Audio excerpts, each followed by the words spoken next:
So now that you know you can e-file Form 941 with ExpressTaxFilings, would you like to learn how to do so? Step 1. Log into your ExpressTaxFilings account and click Form 941 under Start New Forms. If you just created your account, you'll bypass this step because you'll automatically be taken to the list of available forms to get started. Next, it's time to fill in those employer details. You can either select from an existing employer in your account or add a new one. In addition to the details shown, you'll also provide the employer address, contact details, and signing authority. Now it's time to choose a tax year and filing quarter.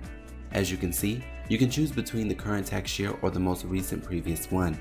So select the year from the drop-down box, then click the Start Filing button in the box that corresponds with the quarter for which you need to file a 941 form. Next, you'll fill in a series of boxes and answer questions to provide your wage and tax information for the quarter. Don't worry, in these sections, ExpressTaxFilings won't let you keep moving forward if you've entered something in the wrong box. You may even find that our streamlined process is more simple and straightforward than filling out those paper forms. Now that you've entered in your information, to complete Form 941, you'll have the option to pay any taxes currently due to the IRS before your deadline. You'll probably notice too, there's a summary of the information you've entered so far to the right of your screen. You can click the Edit button in this section to go back and make any changes, or click the Go to Tax Summary button to view more details about your 941 form taxes. There are also some questions on your tax deposit schedule and indicate whether your business closed, you stopped paying wages, you sold your business, or you're a seasonal employer who doesn't need to file for every quarter on the subsequent pages. If you have a third-party designee you'd like the IRS to discuss this form with, you can also include their contact information before completing the process.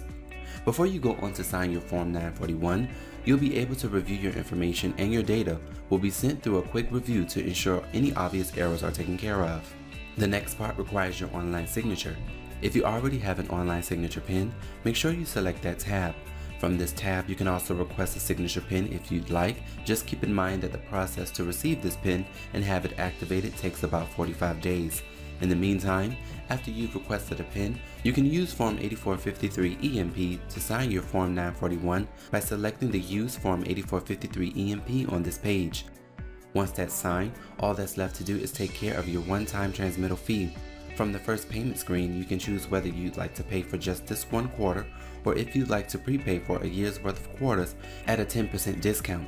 You'll enter your credit card details, review everything one more time, then it's time to hit the transmit button and send your Form 941 securely to the IRS. So there you have it. It's all pretty easy when it comes down to it. But if you have any questions at all about Form 941 and the e-filing process, please don't hesitate to give us a call. This video was brought to you by ExpressTaxFilings, the leading and most trusted e-file application used by several thousand tax-exempt organizations.